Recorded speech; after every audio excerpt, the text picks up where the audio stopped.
Hacer Pueblo, un programa de los centros andaluces. Desde aquí queremos dar voz a la cultura popular andaluza y a las luchas sociales de nuestra tierra como instrumento de liberación del pueblo trabajador andaluz. Hacer pueblo consciente y libre.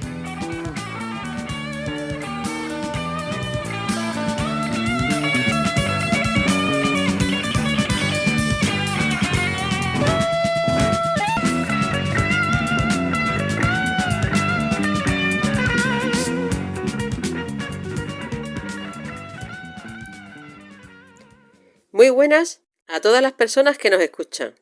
Les hablamos desde el programa de los Centros Andaluces del Pueblo, para toda Andalucía y para todos los pueblos del mundo. Soy Isi Barrera y, como es habitual, me acompaña César Piquera. Saludos, Isi, y saludos a quienes nos acompañan en este programa del mes de marzo-abril, que vamos a dedicar de forma exclusiva a una parte de nuestra historia cercana, pero desconocida, la situación de Andalucía durante la Segunda República Española, un periodo idealizado por muchos, denostado por otros y con episodios muy oscuros para la historia de nuestra tierra, como los sucesos de Casas Viejas, en Cádiz, o de Casa Cornelio, la taberna de la Sevilla Roja, destruida a cañonazos. Pero también fue un periodo de lucha y esperanza, donde de la mano de nuestro Blas Infante aprendimos que de los errores y traiciones surge la experiencia para afrontar un nuevo amanecer de nuestro pueblo. Será un programa histórico, pero actual, donde contaremos con la colaboración de nuestra compañera Eva, del Centro Andaluz del Pueblo, Javier Verdejo, que expondrá en la editorial del programa la visión infantista de la Segunda República y su reflejo en la política contemporánea. Para hablarnos de lo ocurrido en nuestra tierra durante la Segunda República, contaremos con la colaboración del historiador e investigación del anarquismo y de la historia social contemporánea de Andalucía, José Luis Gutiérrez Molina. Estupendo, Isi. Hasta aquí el sumario de nuestro programa de hoy. ¡Comenzamos!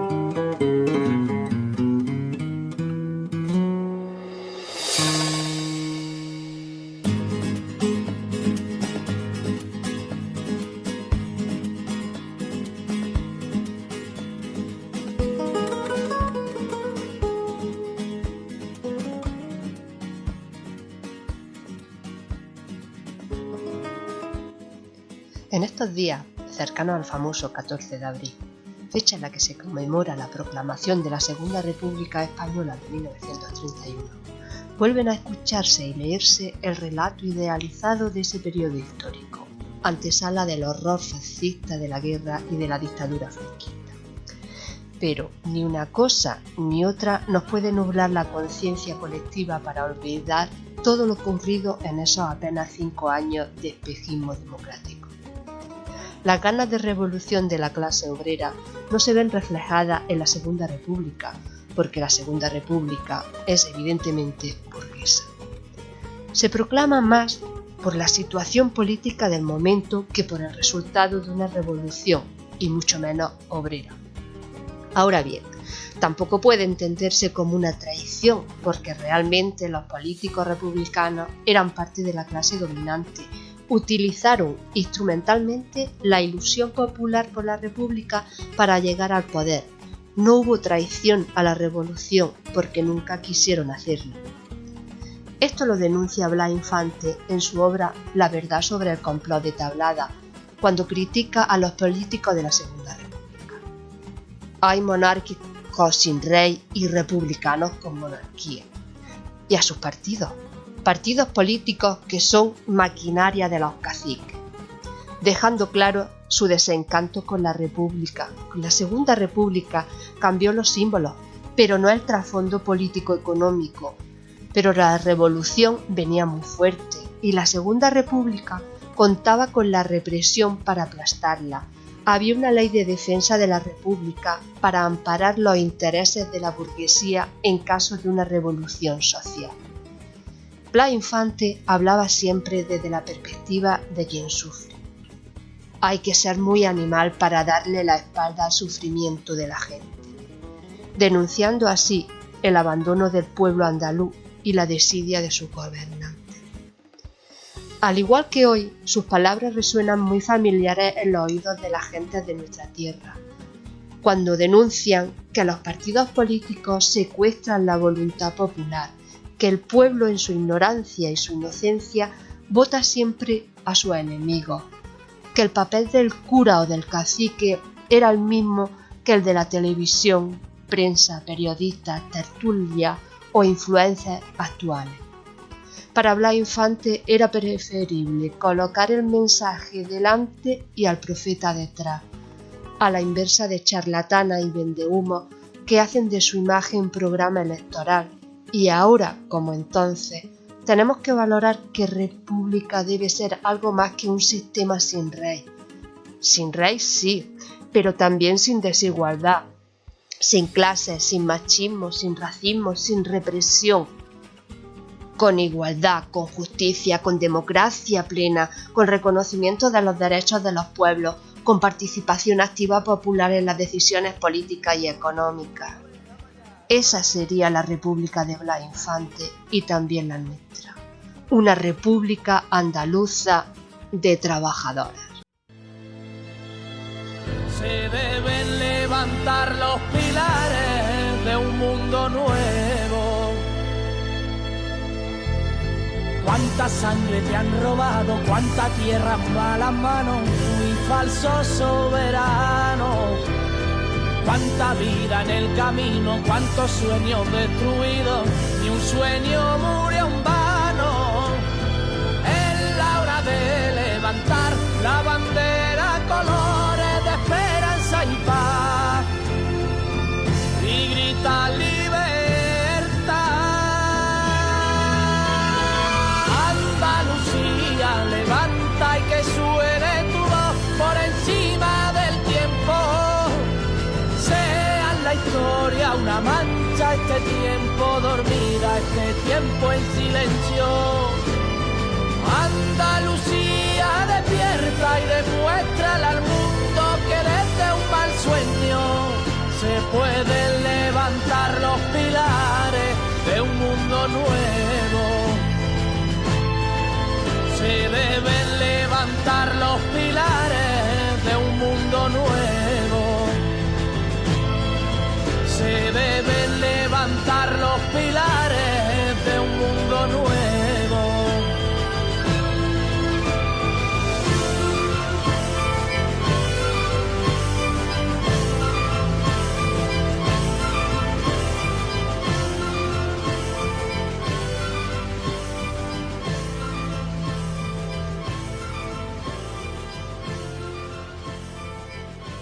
El hambre y la miseria creaban un caldo de cultivo ideal para la violencia revolucionaria.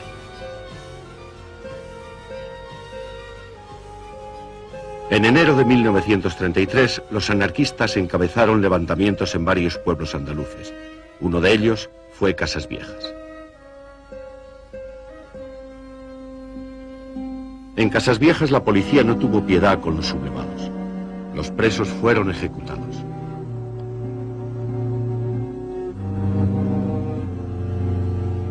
Una casa defendida por anarquistas fue incendiada y todos sus ocupantes murieron.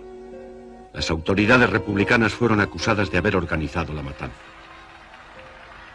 Escándalos como el de Casas Viejas, la lentitud de las reformas y el creciente desempleo impulsaron a los socialistas a abandonar un gobierno desprestigiado. La crisis desembocó en las elecciones de 1933. La izquierda socialista creía cada vez menos en la posibilidad de llevar a cabo drásticas reformas en un sistema parlamentario. Para profundizar en el conocimiento de la historia de la Andalucía de la Segunda República, tenemos con nosotras al historiador José Luis Gutiérrez Molina, que además de historiador es miembro del Grupo de Investigación Historia Actual de la Universidad de Cádiz y director científico de la página web Todos los Nombres. Saludos, José Luis. Bienvenido a Hacer Pueblo. Un placer tenerte con nosotras. El placer es mío. Bueno, José Luis, háblanos un poco, a modo de introducción, de cómo era esa Andalucía de los años 30 del siglo pasado, cuando se declaraba la República en el Estado español. Bueno, la segunda Andalucía en 1931, bueno, como hoy día, era una región muy variada, muy amplia, tanto geográfica como en el número de habitantes y por lo tanto con unas economías muy diversas y características sociales diferentes. Digo esto porque normalmente se tiene la idea de una Andalucía ligada al mundo latifundista o en concreto, por decir un espacio geográfico, al mundo agrario de lo que sería la cuenca del Valle del Guadalquivir, ¿no? Las campiñas de Córdoba, Sevilla y Cádiz. Y Andalucía es mucho más. Y en ese sentido, en los años 30, pues efectivamente había un sector muy importante de la población andaluza que vivía en ese mundo agrario ligado al latifundio, pero no era el único. También había amplios sectores de la población que vivían en régimen, digamos, en el mundo agrario, en régimen de pequeña propiedad o ligado al mundo del regadío. Como al igual Andalucía no era todo el mundo agrario, sino que existían grandes ciudades, grandes núcleos urbanos, con todas las características que tienen esos núcleos urbanos, como pueden ser los Madrid, o los Valencia, o Barcelona, o Zaragoza. Es decir, eran ciudades en expansión, ciudades en las cuales había una presencia del sector secundario y terciario importante, de la industria y del comercio, y de los transportes, por decir tres sectores así amplios, y que también contaban a la hora de la caracterización de la problemática de que en los años 30 va a tener Andalucía. El problema principal de Andalucía en los años 30, por un lado, va a ser el problema del campo, es decir, el problema del latifundio ligado a una estructura de la propiedad determinada, es decir, la tierra estaba en manos de unos pocos y utilizaban además unas técnicas agrícolas de carácter extensivo que exigía la presencia de una mano de obra muy numerosa y poco cualificada que estaba proporcionada por el mundo jornalero. La resolución de ese conflicto, que no era nuevo, que ya venía de décadas anteriores, pero durante los años de la Segunda República, precisamente por el carácter reformista de la Segunda República, se va a poner de manifiesto. En segundo lugar, el otro gran problema de la Andalucía de los años 30 va a ser el paro. Hay que recordar que Andalucía, que en los años 30 se vive en un contexto de recesión económica no solamente en España, sino internacional, pero que en Andalucía además va a tener lugares puntuales o situaciones puntuales que lo van a hacer más potente.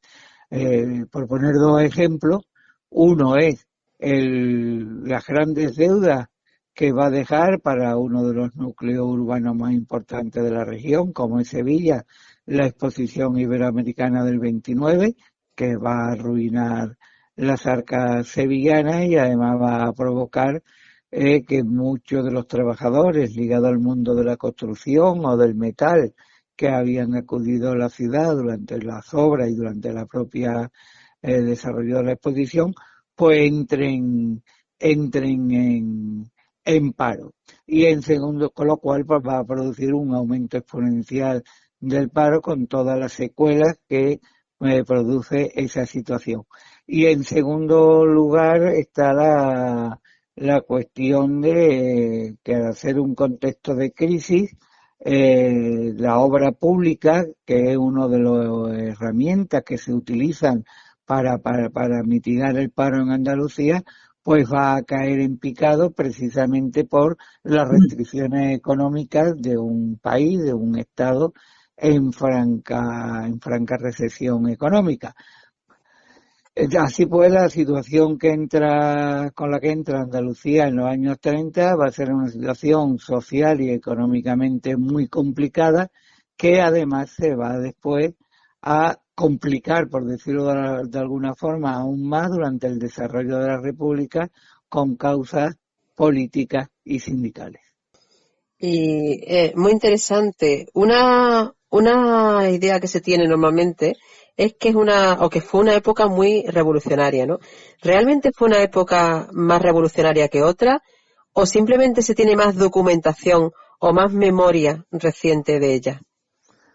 Bueno, yo más que revolucionaria diría que los años 30 fue una época conflictiva, conflictiva por diversas razones. Por la primera, una de las que ya la he adelantado, es precisamente por la compleja situación social de la región, tanto en el mundo agrario como urbano, con una estructura de propiedad anticuada, con sistemas de producción extensivo en el mundo rural que empezaban a ser ineficientes o poco rentables económicamente para los propietarios, y en el mundo urbano pues un aumento del paro al detenerse todas las obras, con lo cual los sectores de la producción o del transporte pues en muchos aspectos muchos de sus trabajadores van a entrar en paro, con lo cual va a ser una situación en la que se van a producir muchos conflictos. Otra cosa diferente es que esos conflictos tuvieran unas características revolucionarias. Hay dos factores que yo creo que hacen entender o que pueden llevar a entender por qué hoy día la idea que tenemos de los años de la Segunda República son años no solamente conflictivos, sino además con un destacado matiz revolucionario. Por un lado es la propia caracterización que le van a dar los gobiernos republicanos, sobre todo desde el primero hasta hasta el último, digamos, antes del golpe de Estado y el comienzo del proceso, ahí sí ya auténticamente revolucionario y golpista en el otro lado de la moneda. Y es que desde las propias autoridades van a seguir enfocando los problemas sociales como un problema de orden público, un problema en el que la violencia ocupa un espacio y en el que además, por la presencia de una organización sindical de carácter anarcosindicalista con una finalidad, sí, revolucionaria, no a través de la política, sino a través de la acción sindical, con el sindicato como un instrumento, una herramienta revolucionaria, va a ser utilizado para caracterizar cualquier conflicto en el que participe la CNT de revolucionario, cuando en realidad no lo era. La finalidad última que tenía esa idea era, digamos, desbrozar el espacio sindical, arrinconando a la CNT en la marginalidad o en esos aspectos revolucionarios y haciéndole fracasar en su, digamos, finalidad inmediata de carácter sindicalista, de carácter de reivindicación obrera, para dejar el espacio a la organización rival que competía por ese espacio sindical, que era la UGT, y que además en ese momento iba a contar con el apoyo, digamos, del gobierno, pues tanto del gobierno como de los ayuntamientos, porque en 1931 se va a producir un cambio significativo en la política y la sociedad española. Es que por un lado hay un gobierno, un régimen y del gobierno en concreto, que busca, tiene unas aspiraciones reformistas, busca cambios sociales y económicos, y por otro lado que en los ayuntamientos van a entrar muchos concejales y van a pasar a manos de republicanos de izquierda o del propio Partido Socialista, ¿no? Con lo cual, todo ese aspecto conflictivo va a entrar dentro de la lucha por la ocupación del espacio sindical entre socialistas y anarcosindicalistas, y por otro lado por una estrategia del régimen, en mi opinión equivocada, de considerar revolucionaria cualquier acción de la CNT, porque el resultado que vino de ello fue que, bueno, de tanto llamar al tigre, finalmente aparece, ¿no? Una CNT que en el año 31, cuando se proclama la República, pues era un sindicato que en clandestinidad durante los años de la República buscaba en primer lugar su afianzamiento, digamos, orgánico y reestructuración como sindicato mayoritario, como lo había sido del país. Pues esos sectores, digamos, por llamarlo de alguna forma, más sindicalistas, van a ser desplazados paulatinamente por los sectores que son partidarios de una acción más inmediata, una acción, llamémosle, más revolucionaria y más cercana en el tiempo. Por otro lado, también hay un elemento que bueno, que va a estar, que tiene también dos caras y que va a estar presente en esa casi consideración revolucionaria, digamos, de los años republicanos, y es la propaganda de los vencedores del golpe de Estado, de los vencedores franquistas, del régimen franquista, que durante décadas y todavía hoy día han mantenido y mantiene la imagen de una segunda república completamente un caos de orden público, en completa agitación, y que lo único que hace, por un lado, es ocultar que quienes habían conspirado contra la República desde el primer momento fue precisamente los sectores de derecha y de extrema derecha. Está más que demostrado historiográficamente que desde el propio 14 y 15 de abril ya se celebran las primeras reuniones de sectores en los cuales participan importantes latifundistas andaluces para derrocar a ese nuevo régimen. Entonces, en resumen, tanto por la propia, digamos, consideración de los gobiernos de la Segunda República de considerar la conflictividad social como un conflicto de orden público con finalidad revolucionaria, como por la propaganda primero golpista y después franquista, que se ha prolongado hasta hoy día, de presentar aquellos años no como los años de un conflictivo, efectivamente, de un proyecto reformista, pero con una conflictividad podríamos también considerar como excesiva si nos fijamos en los años de la transición española, por ejemplo, del año 70, ¿no?, donde también se produjeron centenares de muertos, millones de horas de huelga, conflictos de orden público en las ciudades, etcétera. Pues va a fijar esa imagen de un proyecto reformista al cual, pues por un lado, se le escapa el sector, una ascensión de los grupos revolucionarios, y por otro que son los que en definitiva van a justificar para esos sectores de derecha y extrema derecha el golpe de Estado y la propaganda que la acompaña. Sí, no, tienes razón, porque mucho el sector de derecha y de extrema derecha siempre pinta la República como un periodo revolucionario de caos, y como ciertos sectores de lo que podemos llamar izquierda se venera ese proceso, y la República ni fue una cosa ni fue otra. Pero centrándonos un poco en el tema de Andalucía, ¿cómo afectó al pueblo la represión y los sucesos, como los sucesos de Casavieja o los sucesos de Casa Cornelio?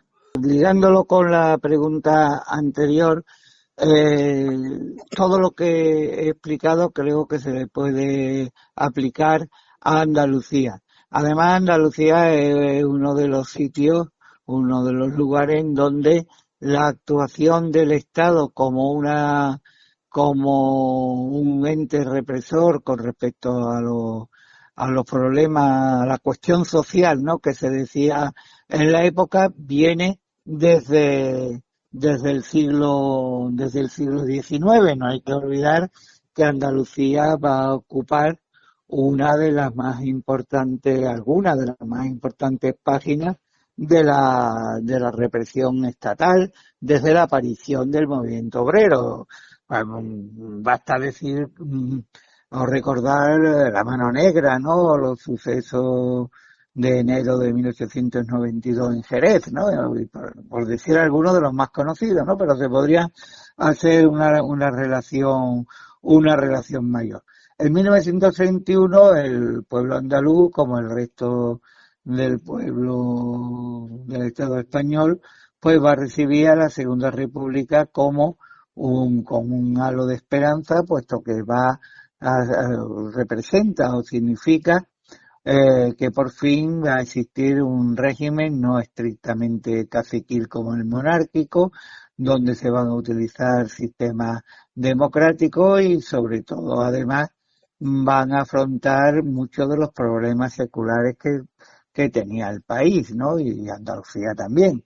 Estamos hablando de cuestiones tan básicas como una educación pública, estamos hablando como un auténtico sistema representativo, estamos hablando del desarrollo de una legislación laboral e incluso podemos hablar de los aspectos, llamémosles, culturales, sociológicos o antropológicos que son importantes, puesto que la España de 1931, la Segunda República, pues no es sino el resultado de una transformación de la sociedad española.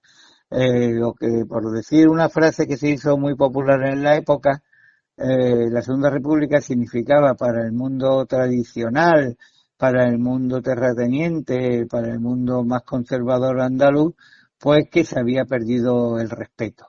Lo que ocurre es que se ha perdido el respeto, lo van diciendo una y otra vez. En los campos se ha perdido el respeto, en la ciudad los trabajadores se organizan, provocan huelgas y conflictos, etcétera. La cuestión fue que la Segunda República no terminó por satisfacer esas aspiraciones de represión, de reforma y de cambio de la actuación pública, sobre todo en el aspecto social del régimen monárquico, que se había basado fundamentalmente en la represión. Y la República, pues bueno, va a tener sus limitaciones. Yo creo que no es bueno, digamos, idealizar ninguna actuación humana, ¿no? Y la de los gobernantes republicanos tampoco hay que idealizarla, en mi opinión. No fueron capaces de establecer las bases para considerar que la cuestión social no era una cuestión de orden público, que hacía falta democratizar la herramienta del orden público, no solamente proporcionar nuevas armas y más modernas y menos letales a la Guardia de Asalto, sino modernizar, democratizar el propio sistema represivo. Como eso no fue así, sino que incluso al contrario, como ocurrió en Casas Viejas, se utilizaron los más rancios métodos represivos, pues poco a poco esa esperanza reformista depositada en la Segunda República se fue perdiendo y el hecho, digamos, uno de los hechos más claves, ¿no?, por la repercusión que tuvo tanto, no solamente en Andalucía, sino a nivel nacional e incluso internacional, como fueron los sucesos de Casas Viejas, van a suponer un antes y un después en la consideración reformista de la República. Para muchos sectores de la población, no solamente obreros, sino también burgueses, lo ocurrido en la población gaditana con la utilización de métodos prácticamente de guerra colonial, ¿no? Como si se entrara en un dual rifeño, con el asesinato, primero con quemar a los que no era estrictamente necesario, ¿no? A los ocupantes de la choza de la familia Silva, ¿no? Cruz de Seis Dedos. Y después el asesinato a sangre fría en el más viejo estilo monárquico de la aplicación de las leyes, de la ley de fuga, pues va a suponer un antes y después, y por un lado justifica la importancia que tuvo y la permanencia que tuvo en el imaginario colectivo, en la prensa, en la sociedad, las grandes colectas que se hicieron a favor de las víctimas, el enfrentamiento entre gobierno, autoridades y la propia CNT sobre qué hacer, los sectores anarcosindicalistas, qué hacer o cómo seguir educando a los huérfanos de las familias que lo habían sufrido, la propia utilización por primera vez de forma masiva en la prensa de la fotografía y de las caricaturas, etcétera, pues va a ser un momento clave para esa, como digo, esa consideración de la República como un órgano auténticamente reformista que iba a tener el cambio social y económico que se esperaba. Y en ese sentido, en Andalucía, lo ocurrido en Casas Viejas, pues tuvo un impacto tan importante que más allá de por qué los sucesos de Casas Viejas todavía hoy siguen siendo un referente, ¿no? Se habla de ello y incluso se hacen editoriales comparándolos con acontecimientos coetáneos, ¿no? De hoy día, por su implicación en imaginarios andaluces e incluso, como digo, digamos, oculta lo que por lo menos para mí es lo más importante de los sucesos de Casas Viejas, que es, y por eso su permanencia hasta hoy día, que es que pone en evidencia la razón de Estado, es decir, el gobierno republicano socialista, presidido por Azaña, que está en el gobierno cuando ocurre los sucesos de Casas Viejas, antes que reconocer lo ocurrido, antes que poner delante lo público a lo privado, me refiero a lo público al interés de toda la sociedad más que al interés del propio gobierno, pues hace todo lo contrario. Saben que es un arma poderosísima en manos de la oposición de derecha y de extrema derecha, y va a utilizar lo que hacen todos los estados, ¿no? Negar lo evidente, con lo cual al final no sé si es peor el remedio que la enfermedad, porque no solamente no lograron, negando lo que había sido, lo que era evidente para toda la nación, lo que había ocurrido en Casas Viejas, lograron evitar que se utilizara política y propagandísticamente por la derecha, no lo pudieron evitar, y a cambio perdieron el favor, perdieron la confianza de una gran parte de la sociedad andaluza, hasta tal punto que finalmente el gobierno tuvo que dimitir, y en las siguientes elecciones, las de noviembre del 33, dieron el triunfo a los sectores de derecha y extrema derecha. No quiero hacer la cosa fácil de recordar situaciones actuales, ¿no? En programas anteriores hablamos de la Revolución de Octubre del 34 con un historiador asturiano. ¿Hubo alguna influencia de la Revolución de Octubre en lo ocurrido aquí en Andalucía? ¿O cómo valorarías la influencia que pudo tener la Revolución de Octubre en el contexto revolucionario en Andalucía en la Segunda República?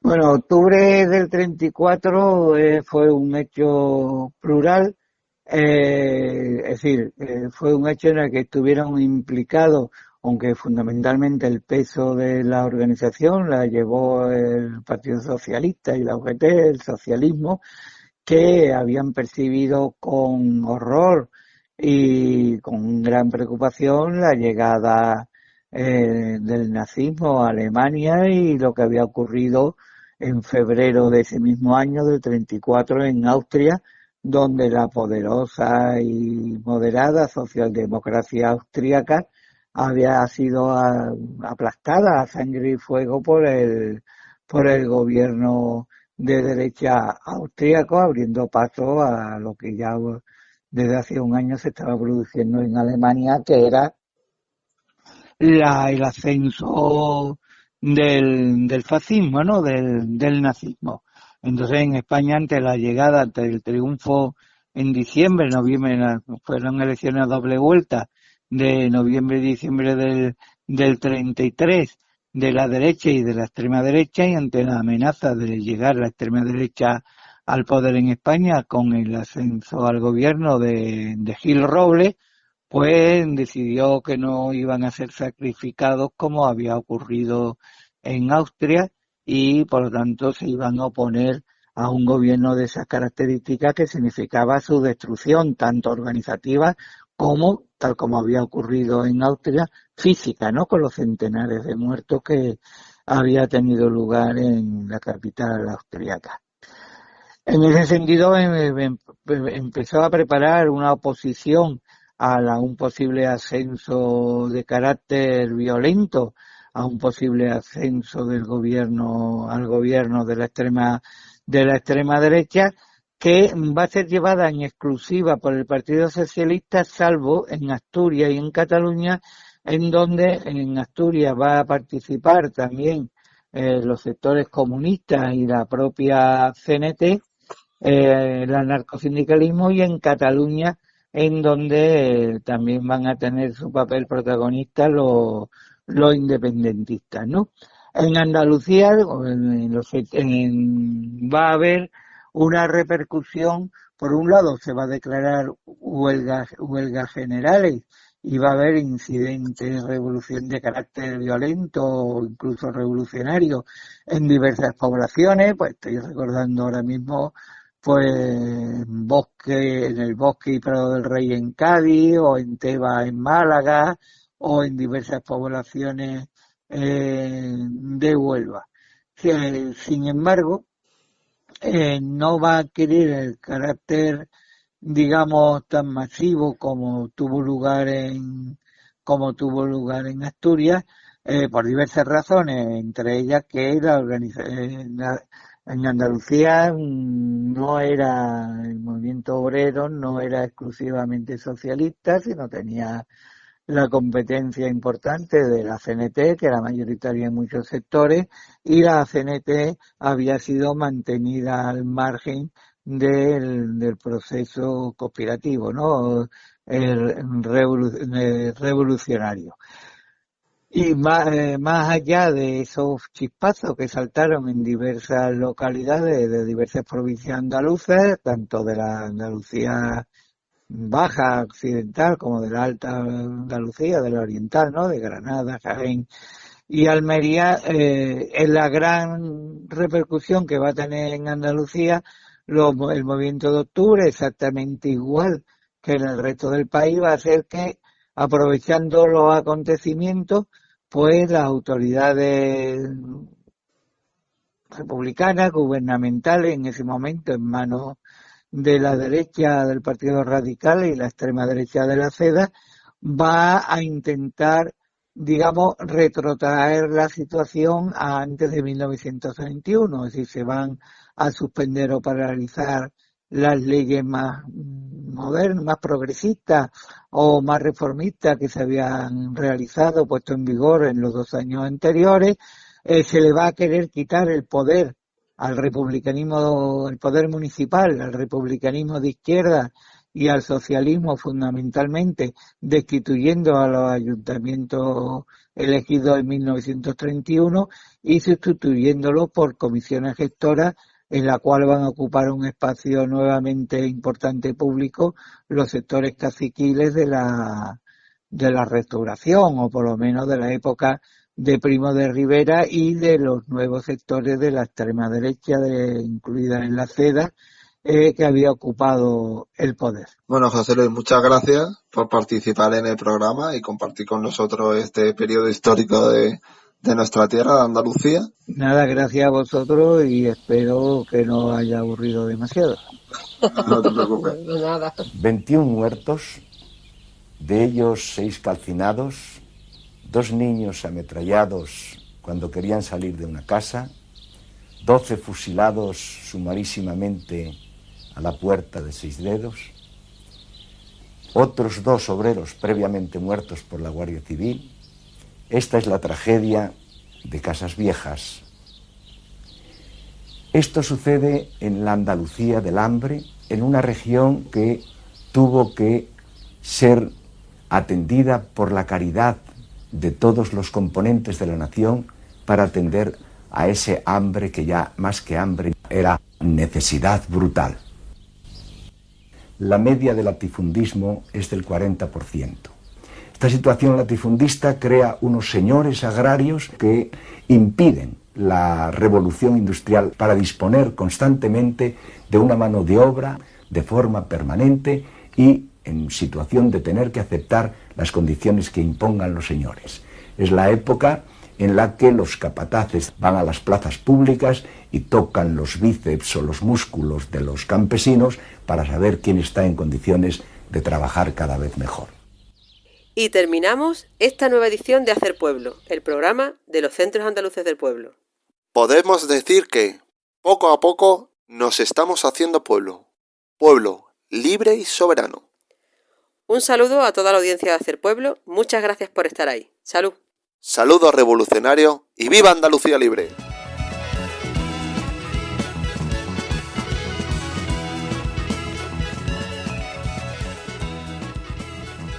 En 1918, en el Centro Andaluz de Jaén, Blas Infante definió los centros andaluces como instituciones creadas para recoger esa ansia de vida de nuestro pueblo. Y a eso es a lo que aspiramos los centros andaluces del pueblo hoy en día. Esperamos que el programa de hoy haya sido de vuestro interés. El mes que viene seguiremos entre todas y todos haciendo pueblo. Salud y viva Andalucía libre.